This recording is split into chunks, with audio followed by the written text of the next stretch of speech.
Young voices echoed through the curved hallways of Galactic Youth Academy as students from dozens of worlds hurried to their morning assembly. Purple-skinned Altarian children clicked their crystalline fingers together in excitement while the fuzzy Bovian youngsters shuffled along on their hooved feet, chattering about the day ahead.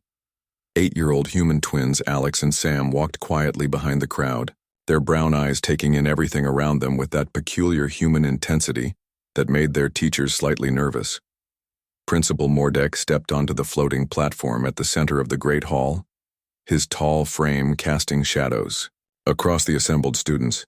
His species had evolved from tree-dwelling creatures on a peaceful world where the biggest threat was falling from high branches, so his naturally calm demeanor helped keep order among the diverse student body.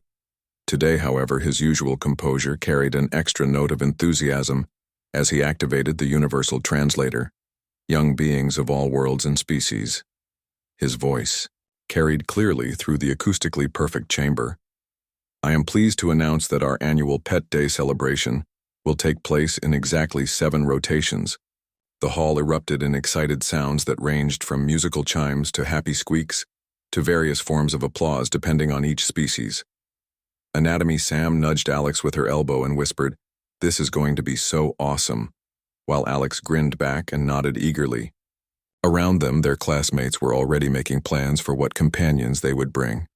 The feline children from Whisker Prime discussed their gentle moss creatures that purred like tiny engines when happy, while the crystalline students debated which of their resonating gem pets would create the most beautiful harmonies. Mrs. Helna, their homeroom teacher, noticed the twins' unusual excitement and made a mental note to check with them later about their pet plans. She had grown fond of the human children despite her species' natural wariness around predators. Humans were still new to the galactic community, and their reputation as deathworlders made many educators nervous. But Alex and Sam had proven to be kind and thoughtful students who helped their classmates with difficult subjects and never caused trouble. All participating students must register their companions with their teachers by the end of this week, Principal Mordek continued. Remember that all pets must meet our safety guidelines. They should be non-threatening to other species, properly contained when necessary, and unable to cause distress to our diverse student body. He paused to let the translators catch up. Most importantly, this is a day for learning about the different ways species across the galaxy form bonds with other creatures. The Aquarian children raised their webbed hands to ask questions about water requirements for their bioluminescent pond dwellers, while the underground species wanted to know if they could bring enough soil for their burrowing companions. Each question led to more excitement as students imagined seeing pets from worlds they had never visited. Alex and Sam exchanged a look that would have worried any human adult, but went unnoticed by their alien classmates and teachers. They had been planning for this day since the last Pet Day celebration when they were too young to participate. Back then, they had watched with fascination as older students showed off creatures that seemed impossibly exotic and wonderful. Now, it was their turn to share something special. "What do you think everyone will say when they meet Rex and Luna?" Sam whispered to Alex as the assembly began to break up. "They are going to love them," Alex replied confidently. "Rex and Luna are the best pets anyone could ask for. They are friendly and playful and they love meeting new people." Mrs. Helna approached them as they gathered their learning tablets. "Alex, Sam, I wanted to ask about your plans for Pet Day. Do you have companions you would like to bring?" Her translator worked overtime to convey the gentle curiosity in her voice. "Oh yes, Mrs. Helna," Alex said eagerly. "We have the most amazing pets. They have been with our family since they were babies and they love everyone they meet." "That sounds wonderful," she replied while making notes on her data pad. "What species are they? I will need to register them properly." "They are called wolves," Sam said proudly. "But we just call them our puppies because they are still young. Rex and Luna are the smartest and most loyal friends anyone could have." Mrs. Helna nodded and typed "small earth mammals, puppies" into her registration system. She had learned that humans often used diminutive terms for their companions, much like how Bovians called their large grass eaters little mowers, even when they weighed several tons. The term puppy sounded harmless enough, and she had no reason to doubt that human children would bring anything inappropriate to school. As the day progressed, excitement continued to build throughout the academy. Students compared notes about their pets during nutrition break and spent their free time drawing pictures of their companions for the presentation boards. The art teacher, a patient, tentacled, being from the spiral worlds, helped students create colorful displays showing their pets' favorite foods, sleeping habits, and special tricks. Alex and Sam worked together on a poster showing Rex and Luna as tiny cubs being bottle-fed, playing in the garden, and sleeping curled up with the children. They drew pictures of the cubs chasing butterflies and splashing in the small pond behind their family quarters. Every image showed happy scenes of companionship and love. "Your wolves sound like delightful companions," commented their classmate, Pip, a young insectoid whose compound eyes reflected rainbow colors when curious. "Do they make music like my flower beetles?" "Not exactly," Alex laughed, "but they do howl sometimes when they are happy. It sounds like singing but deeper." "How big are they?" asked Fizz, whose species resembled walking flowers with petals that changed colors based on emotions. "About this big," Sam demonstrated with her hands. "They are still growing, but they are not much bigger than the school cleaning robots, right?" Now. The children continued sharing stories about their pets as teachers moved through the classroom, helping with projects and answering questions. None of the faculty members thought to research earth wolves beyond the basic entry in their student files that listed them as domestic companions, since the human children spoke about them with such obvious affection and normal pet owner behavior. Meanwhile, in the family quarters, Rex and Luna played in their large habitat dome behind the main living area. The two wolf cubs tumbled over each other in mock battles, their sharp baby teeth gleaming as they practiced hunting moves on stuffed toys and rope pulls. Their human-made collars bore their names in both Earth script and Galactic standard text, while their water and food bowls sat nearby with partially eaten meals. Danny, the twins' older cousin who was watching them while their parents were away on diplomatic missions, barely looked up from his entertainment screen as the cubs wrestled loudly. At 15, he was more interested in the latest holographic adventure series than supervising his younger relative's pet care routine. He trusted Alex and Sam to handle Rex and Luna responsibly, since they had been caring for the cubs since they were tiny enough to fit in a single hand. "Hey, you two," he called out without looking away from his screen. "Make sure your wolves get fed before you go to bed, and do not forget they need their exercise time in the big dome tomorrow." "We know." "Danny," Alex called back while scratching Rex behind the ears. "We are going to take them to school for Pet Day. Everyone is going to love them." Danny made a non-committal sound that could have been agreement or just acknowledgement, while his attention remained focused on the dramatic space battle playing out on his screen. If he had been paying more attention, he might have noticed the predatory grace already developing in the cubs' movements, or the way their eyes tracked small flying insects with intense focus. But his mind was elsewhere. As evening settled over the academy station, families throughout the diverse community prepared their pets for the upcoming celebration. In the Altarian quarters, crystalline songmakers were tuned to perfect pitch, while Bovian children brushed their moss creatures until their soft fur gleamed. The excitement was universal. Even if the expressions of it varied greatly from species to species, Alex and Sam fell asleep that night, curled up with Rex and Luna on their sleeping platform, the two cubs positioned protectively on either side of the children just as their wild instincts demanded. Tomorrow would bring new adventures and the chance to show everyone how special their bond with their companions truly was, though none of them could imagine just how memorable Pet Day was about to become. Harmony 7 space station hummed with unusual activity as Pet Day morning arrived, bringing with it a parade of creatures from across the known galaxy.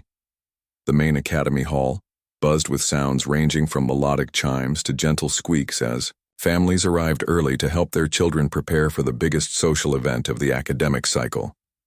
Near the entrance, Aquarian families carefully maneuvered specialized water tanks containing their prized bioluminescent pond dwellers.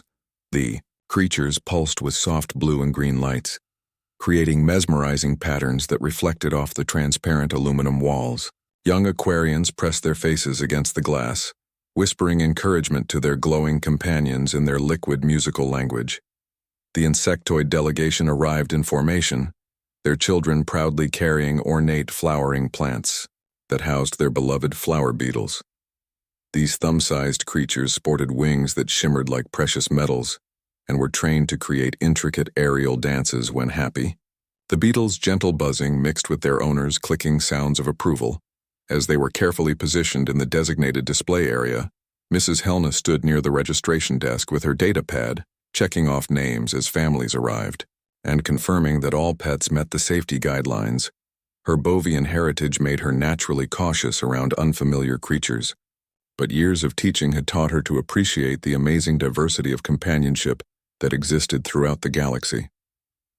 The crystalline students are setting up their resonating gems in Section 3, she announced to her colleague Mr. Vorthen, a tall being whose species had evolved from peaceful forest dwellers, and the underground children have brought enough soil samples to create proper burrowing environments for their companions. The sound of wheels on the corridor floor made everyone turn as Alex and Sam appeared in the doorway, pulling a large wagon covered with a bright yellow blanket. The twins beamed with pride as they navigated around the other families, their excitement practically radiating from them in waves that even the emotionally sensitive species could detect. Mrs. Helna, Alex called out cheerfully. We brought Rex and Luna just like we promised. They have been so excited all morning that they could barely sit still. Several nearby children gathered around the covered wagon, their various forms of curiosity evident in chittering musical tones and the color changes of those species that communicated partially through chromatic shifts. Even the usually reserved floating children drifted closer, their balloon-like forms bobbing gently in the recycled atmosphere. Wonderful, Mrs. Helna replied, making a note on her data pad while approaching the wagon. I just need to do a quick visual confirmation for the official registry. Then you can set up in your assigned area. Sam bounced on her toes with barely contained excitement. They are going to be the hit of the whole event, Mrs. Helna. Rex and Luna are so smart and friendly. Everyone is going to want to pet them and play with them. Under the blanket, two sets of amber eyes watched the activity around them with keen interest. Rex and Luna could smell the dozens of different species gathered in the hall, their sensitive noses cataloging each unique scent signature. The cubs had been socialized with humans since birth, but this was their first exposure to such a diverse array of alien biology. What do your puppies like to eat? Asked Bree, a young feline whose own moss creature purred contentedly in her arms. My Whiskers here only eats the special fungi from our homeworld, but she loves it when I sing to her while she feeds. Rex and Luna eat all kinds of things. Alex replied enthusiastically. They love the protein pellets that Mom gets from the Academy commissary, but their favorite treats are the real meat that Dad brings back from his diplomatic dinners. They also like to chew on bones and rope toys. Several of the herbivorous species, children made small sounds of confusion at the mention of meat in a pet diet. Their own companions survived on various plant materials, crystallized minerals, or in some cases pure energy absorption. The concept of a pet that required animal protein was foreign to their understanding. Mrs. Helna approached the wagon with her scanner device. Standard procedure for registering any new pet at Academy events. The device was designed to detect stress hormones, aggressive pheromones, or any biological markers that might indicate a creature could pose a threat to the diverse student body. If you could just pull back the blanket for a moment, she requested gently. I need to complete the visual identification for our records. The twins exchanged a quick glance before Alex reached for the blanket edge. You are going to love them, Mrs. Helna. Everyone does once they meet Rex and Luna. They are the sweetest and most loyal pets anyone could ask for. As Alex began to lift the blanket, other students pressed closer to get their first look at the mysterious earth creatures their human classmates had brought. The tentacled art teacher moved through the crowd with his camera device, ready to document this moment for the Academy Cultural Exchange archives. They might seem a little shy at first, Sam warned helpfully. Rex and Luna are not used to being around so many different people at once, but they warm up really quickly once they realize everyone here is friendly. The scanner in Mrs. Helna's hand remained silent as she pointed it toward the wagon. The device was calibrated for adult animals, and the young cubs' heart rates and stress indicators fell well within normal ranges for excited but comfortable pets.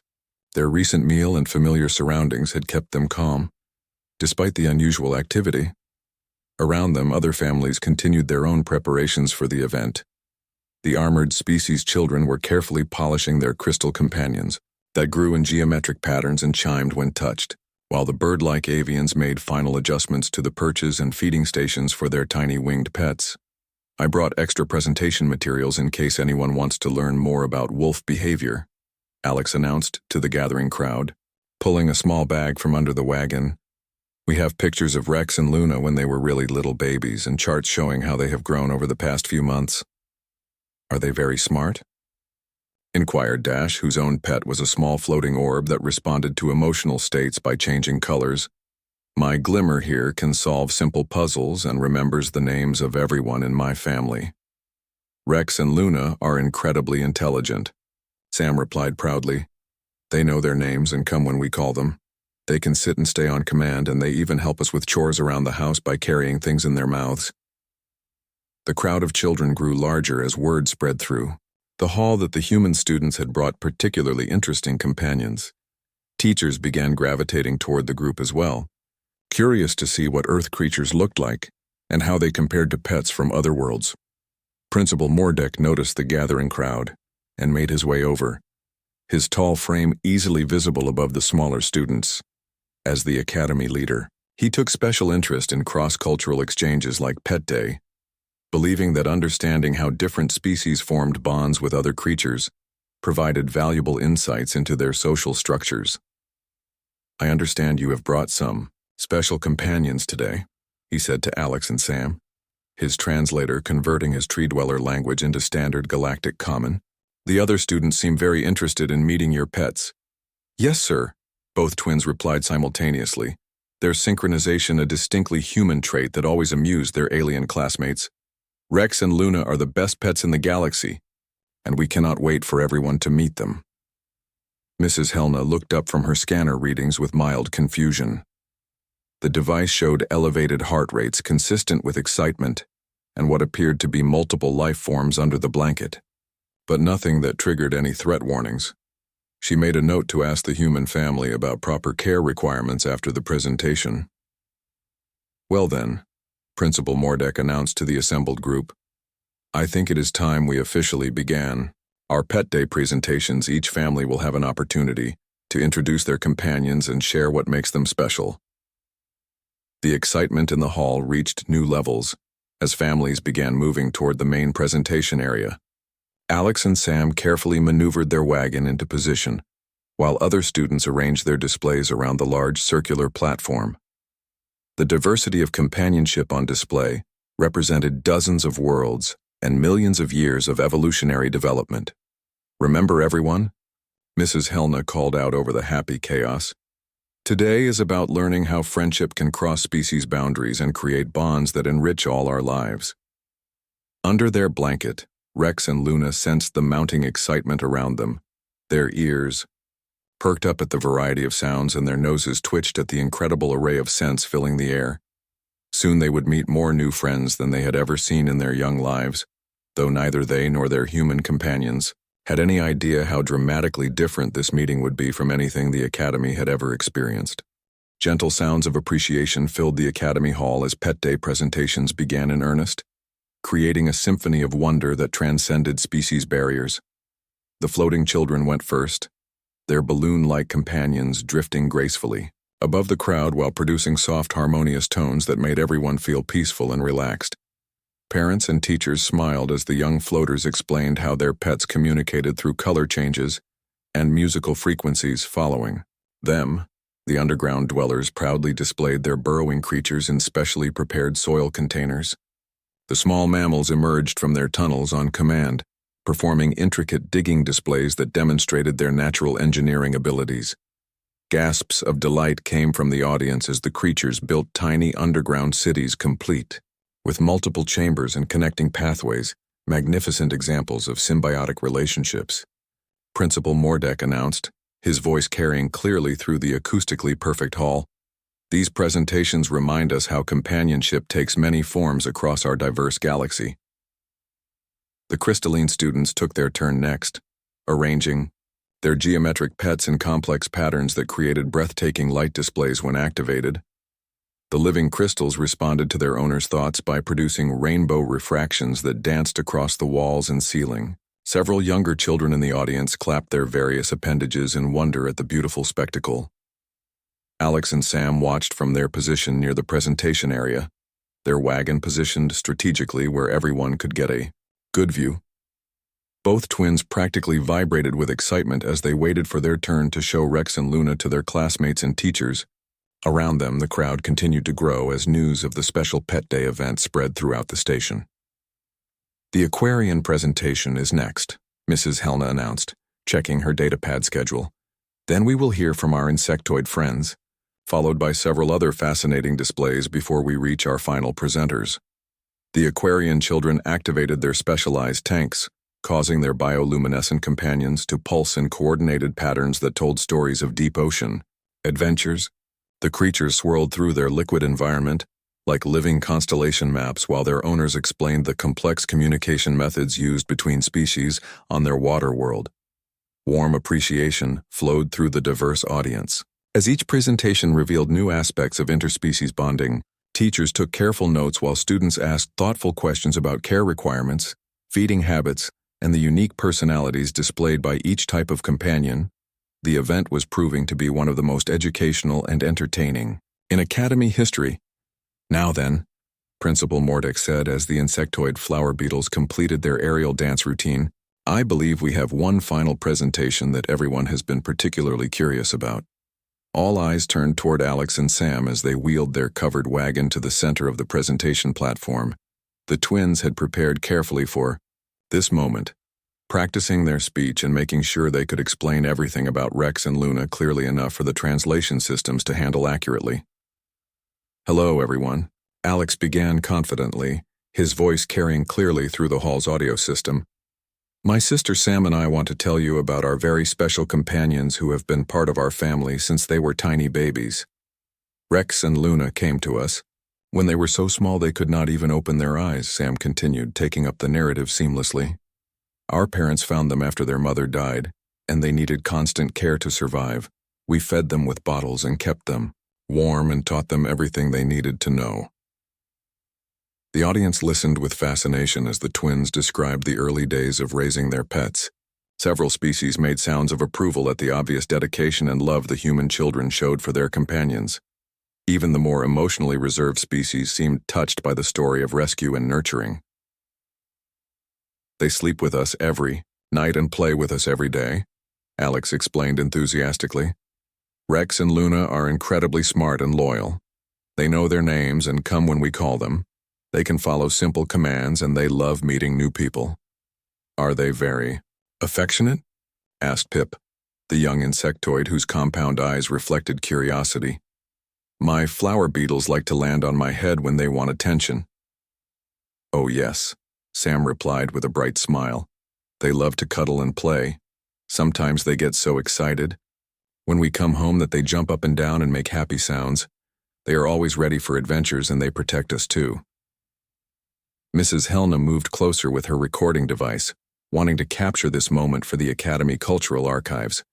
The human children's obvious bond with their companions represented exactly the kind of cross-species relationship that Pet Day was designed to celebrate and study. "They sound like wonderful friends," Principal Mordek commented approvingly. "I think everyone here would like to meet Rex and Luna now." The hall fell silent with anticipation as Alex reached for the blanket covering their wagon. Over 200 students and faculty members from dozens of species leaned forward to get their first glimpse of Earth creatures that had generated so much excitement and curiosity throughout the day. "Everyone ready to meet our best friends?" Sam asked with obvious pride, her hand joining her brother at the edge of the bright yellow blanket that had hidden their precious cargo throughout the morning. The twins looked at each other and nodded simultaneously before pulling the blanket away in one smooth motion, revealing Rex and Luna sitting alertly in the specially padded wagon, their amber eyes bright and curious as they took in the massive crowd surrounding them for the first time. The immediate silence that followed was so complete that the station recycling systems could be heard humming in the background. Two healthy wolf cubs sat calmly in the wagon, their thick fur coats gleaming under the hall lights, their pointed ears swiveling to track the various sounds around them, their tongues hanging out slightly as they panted with excitement at seeing so many Potential new friends Rex, slightly larger than his sister, tilted his head curiously at the crowd while his tail began wagging tentatively. Luna, more cautious by nature, pressed closer to Alex's side, but her own tail betrayed her interest with small, hopeful movements. Both cubs displayed the unmistakable body language of young animals eager to explore and play. The silence stretched for another heartbeat before the reality of what they were seeing penetrated the consciousness of every non-human in the hall. These were not small, harmless earth creatures as everyone had assumed. These were apex predators, pack hunters, creatures that every species in the galaxy recognized instinctively as deadly threats to their survival. "Those are predators," someone whispered in a voice barely picked up by the translator systems. The words rippled through the crowd like a stone dropped in still water, growing louder and more panicked with each repetition. Several of the smaller herbivorous species children immediately fainted at the sight of obvious carnivores, their protective adults rushing forward to gather them up while backing away from the presentation platform. The Aquarian students' emergency suits activated automatically, sealing them in protective bubbles as their systems detected the presence of what their programming classified as extreme threats. "Everyone, please remain calm," Mrs. Helna called out. Though her own voice betrayed the fear that was flooding through her Bovian nervous system, her species had evolved as prey animals, and every instinct she possessed was screaming at her to run from the pack hunters that sat looking innocently at the crowd. Teachers began evacuating their students in organized groups, while others frantically activated their emergency communication devices. Security alerts flashed on datapads throughout the hall as automated systems detected elevated stress levels and panic responses from multiple species simultaneously. Principal Mordek translator struggled to process what he was seeing as his own peaceful species recognition systems tried to categorize creatures that had never existed in their evolutionary history. His mind could not reconcile the obvious predatory characteristics with the calm domestic behavior displayed by the cubs. "But they are just Rex and Luna," Alex protested in confusion as he watched his classmates and teachers backing away in obvious fear. "They would never hurt anyone. They are friendly and gentle. Look how calm they are." Rex and Luna, sensing the rising tension around them, pressed closer to their human companions for comfort. Their ears flattened slightly at the loud sounds and sudden movements, but their body language remained completely non-aggressive as they sought reassurance from the children they considered their pack leaders. "Those creatures are apex predators," Dr. Krill, the xenobiology professor, called out from his position near the emergency exits. "Every species here recognizes them as natural enemies. How could human children bring such dangerous animals to an academy function?" "They are not dangerous," Sam insisted desperately, as she knelt down to comfort Luna, who was beginning to whine softly at all the commotion. "Rex and Luna have never hurt anyone in their whole lives. They sleep with us and play games, and they love everyone they meet." But the panic was already beyond control. As species after species reacted according to millions of years of evolutionary programming, the hall that had been filled with wonder and learning just moments before had transformed into chaos as families struggled to protect their children from what they perceived as mortal threats, brought carelessly into their safe space. Terror rippled through the academy hall like wildfire, as evolutionary instincts older than civilization itself took control of rational minds. The avian children from the sky worlds took flight immediately, their natural response to ground-based predators, driving them toward the high rafters where they perched with their feathers puffed out in defensive displays. Their high-pitched distress calls echoed through the chamber in frequencies that made sensitive species cover their ears in pain. Below them, the armored children from the desert moons rolled into perfect defensive spheres, their chitinous shells locking into place with metallic clanking sounds as their parents formed protective barriers around the small armored balls.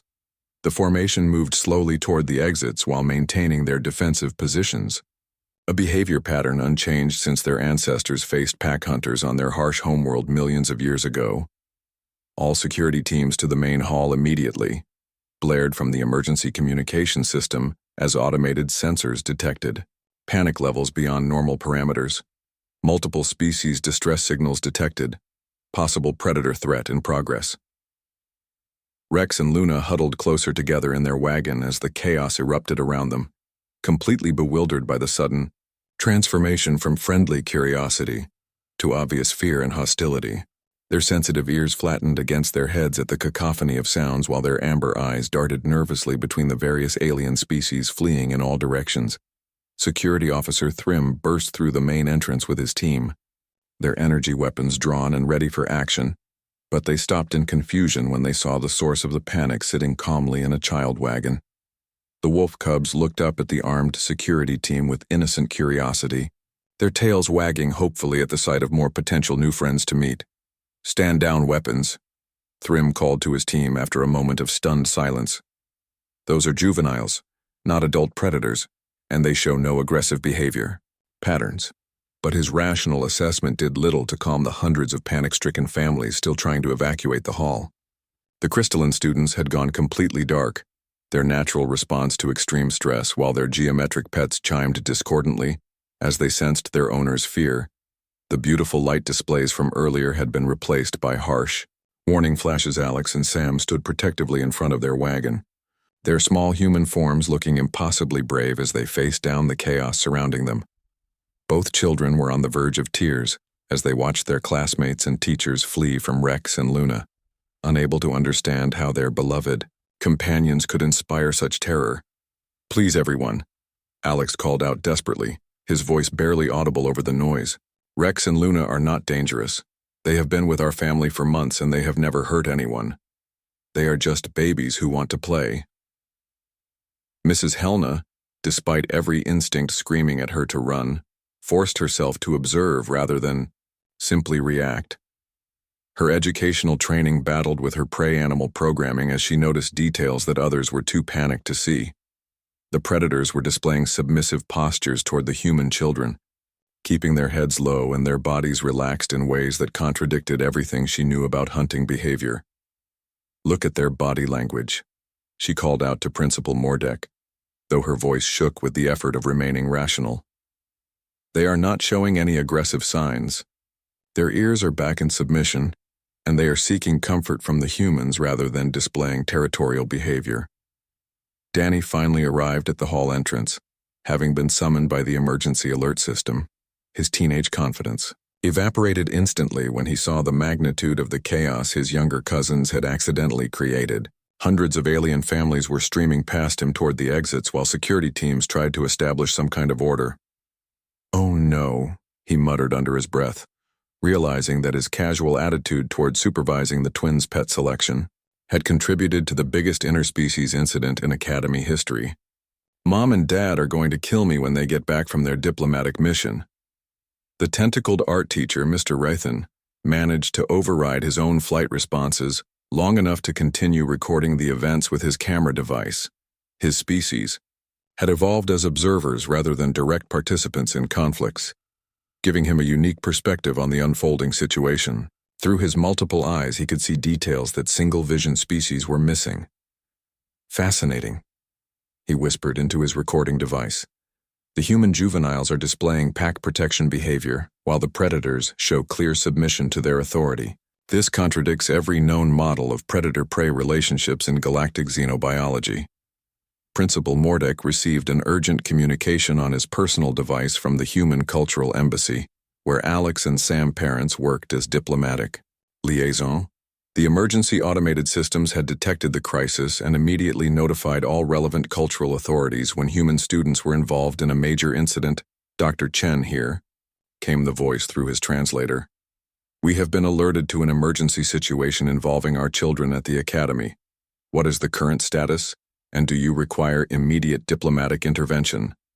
"Dr. Chen," Principal Mordek replied, while trying to maintain his composure.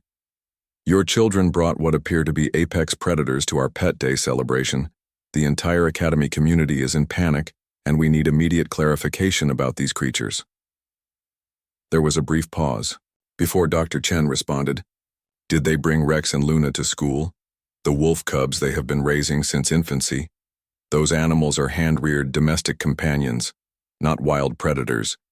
They have been socialized with humans since birth and pose no threat to anyone." The concept of domestication was not unknown in galactic society, but it typically involved creatures that were already docile by nature, The idea that apex predators could be transformed into gentle companions through early socialization was revolutionary and terrifying to species who had never encountered anything like it.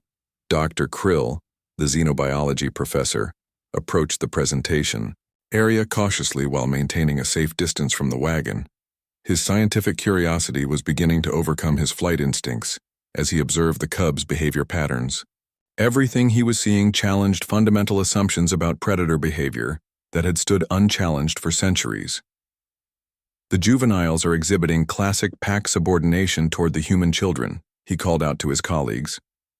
They are seeking reassurance and protection rather than displaying hunting behaviors. This suggests an unprecedented level of social bonding between species. Rex let out a small whine and placed his paw on Alex's arm.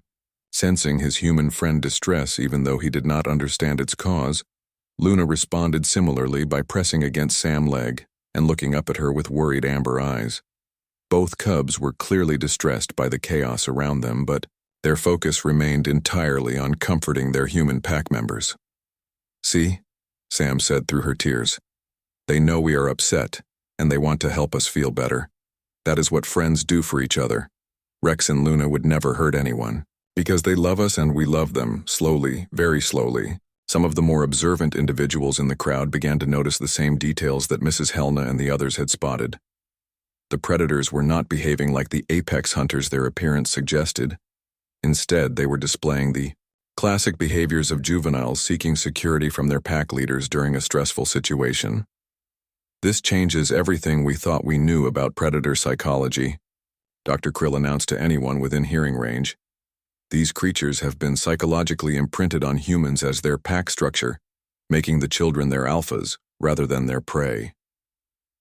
The revelation spread through the remaining crowd, like ripples in a pond. Though many families continued their evacuation procedures while others stopped to observe this unprecedented situation from what they considered safe distances, history was being made in the Academy Hall as the first documented case of interspecies pack bonding between predators and prey was unfolding before their eyes. Mrs. Helna made a decision that would be remembered in Academy history books for generations to come, fighting against millions of years of prey animal evolution as she forced herself to approach the human children and their predator companions. Her hands trembled slightly as she walked across the presentation platform, but her dedication to education and her growing understanding of what she was witnessing gave her the courage to continue. "Alex." "Sam," she said gently, her voice still shaky but determined. "Could you please show everyone how you interact with Rex and Luna on a normal day? I think it would help us all understand your relationship better." The twins looked up with hopeful expressions, grateful that at least one adult was willing to listen rather than simply flee. Around the hall, the evacuation had slowed as some of the braver individuals stopped to observe what was happening on the presentation platform, though most maintained what they considered safe distances. "Really, Mrs. Helna?" Alex asked with obvious relief. "You want to see how we play with them and take care of them?" "Yes, dear," she replied, though her Bovian instincts still screamed warnings. "I think everyone here needs to understand that what we are seeing challenges everything we thought we knew about predator behavior." Sam knelt down beside the wagon and gently scratched Luna behind the ears, causing the young wolf to lean into the touch with obvious pleasure. Her tail wagged enthusiastically as she enjoyed the familiar affection from her human pack leader. The simple gesture of casual intimacy between predator and prey sent murmurs of amazement through the watching crowd. "Luna loves having her ears scratched," Sam explained to the audience. "She always closes her eyes and makes happy sounds when we pet her just like this. See how relaxed she gets." Alex reached into their supply bag and pulled out a simple rope toy, holding it up for Rex to see. The young wolf immediately perked up with excitement, his tail wagging so hard his entire back end wiggled with anticipation. "Rex, sit," Alex commanded gently, and the cub immediately dropped into a sitting position while keeping his eyes focused on the toy. "Now stay," Alex continued, walking several steps away while Rex remained perfectly still despite his obvious desire to chase the toy. "Good boy, Rex, now come." The wolf cub bounded forward happily and gently took the rope from Alex's hand, Beginning a playful tug-of-war game that demonstrated complete trust between them, Dr. Krill approached cautiously, his scientific mind racing. As he observed behaviors that contradicted every textbook on predator psychology ever written, "The canine is following human dominance commands," he announced to his colleagues. "It recognizes the child as its pack leader and submits to their authority structure." More observers began edging closer as they watched the demonstration continue. The cubs were clearly juveniles who had bonded with humans during their critical imprinting period, transforming natural predatory instincts into protective loyalty toward their adopted pack. This was domestication at a level that had never been documented in galactic science. "How do you feed them?" asked Principal Mordek, his own curiosity beginning to overcome his fear as he witnessed this unprecedented interspecies relationship. "We have special food that our parents get from the commissary," Sam replied helpfully. "But Rex and Luna also like treats. Watch this." She pulled a small piece of dried meat from her pocket and held it up. "Luna, shake hands." Luna immediately raised her right paw and placed it gently in Sam's outstretched hand, performing the trick with obvious pride before receiving her reward. The crowd made sounds of amazement as they watched a predator performing learned behaviors for treats rather than hunting for live prey. Pip, the young insectoid, slowly approached the edge of the platform despite her species' natural fear of anything with teeth. "They really do listen to you," she said in wonder. "My flower beetles respond to my emotions, but they do not follow specific commands like that." "Rex and Luna are really smart," Alex said proudly. "They know lots of tricks and they help us with things around the house. They can carry messages to our parents and they always know when we are sad and need comfort."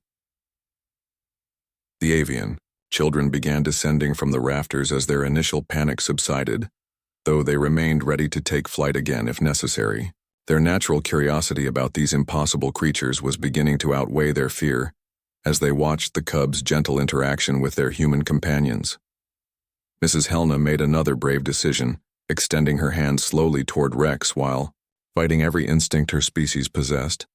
"May I pet him?" she asked Alex, her voice barely above a whisper. "Rex loves meeting new people," Alex assured her. "Just let him smell your hand first so he knows you are a friend." The moment when Mrs. Helna first touched Rex's soft fur marked a turning point in galactic understanding of human-animal relationships. The wolf cub pressed gently against her hand, his tail wagging as he accepted affection from someone outside his immediate pack, proving that his socialization extended beyond just his human family. "His fur is remarkably soft," Mrs. Helna announced to the watching crowd, wonder replacing fear in her voice. "And he is genuinely friendly, not displaying any predatory interest in me despite my species being natural prey." Other students began approaching cautiously, their various forms of curiosity eventually overcoming evolutionary programming as they watched their teacher successfully interact with the supposedly dangerous predators. The crystalline children were among the first to approach, their logical minds processing the evidence that these creatures posed no actual threat. "How did you teach them to be so gentle?" asked Bree, the young feline whose moss creature still purred nervously in her arms. "We did not really teach them," Sam explained thoughtfully. "Rex and Luna have been with us since they were tiny babies. They learned to be part of our family just like any other pet would. They think we are their pack and they want to protect us and make us happy." Dr. Krill began taking detailed recordings as he observed the cubs' behavior patterns. "This represents the first documented case of apex predator domestication through early social imprinting," he announced. "The implications for xenobiology and interspecies relationships are staggering." Danny finally worked up the courage to approach the platform, his guilt over his lack of supervision warring with his amazement at what his younger cousins had accomplished. "I had no idea you two had created such an incredible bond with Rex and Luna," he admitted. "I should have paid more attention to what you were doing." "It is okay, Danny," Alex said generously. "Rex and Luna are not scary once people get to know them. They just want to be friends with everyone they meet." As the day continued, more and more students overcame their initial fear to approach and observe the wolf cubs. Each successful interaction built confidence and understanding. demonstrating that friendship could indeed cross species boundaries in ways that had never been imagined before. Principal Mordek contacted the Academy Board of Directors to report the day events. "We are witnessing something unprecedented," he explained.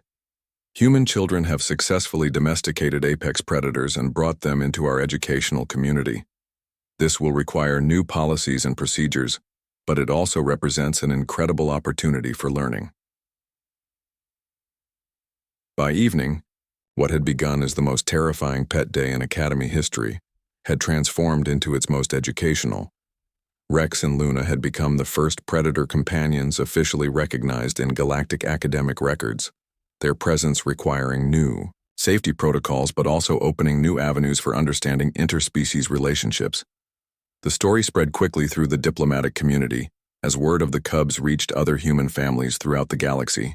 Alex and Sam became minor celebrities, while Rex and Luna adapted to their new role as ambassadors for the concept of predator domestication, carefully supervised but no longer feared. Mrs. Helna created a new curriculum unit about human-animal bonding that would be taught in schools across the galaxy, helping other species understand how humans could form pack relationships with creatures that evolution had designed as their natural enemies. The lesson plans included safety protocols and careful explanations of the socialization process that made such relationships possible. Years later, when Rex and Luna had grown into magnificent adult wolves who still slept with Alex and Sam despite their size, the Academy would point to Pet Day as the moment when galactic understanding of human adaptability reached a new level.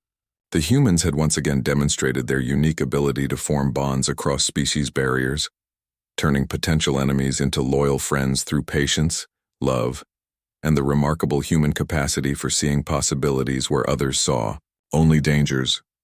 The twins never forgot the lesson they learned that day about courage, understanding, and the power of friendship to overcome fear.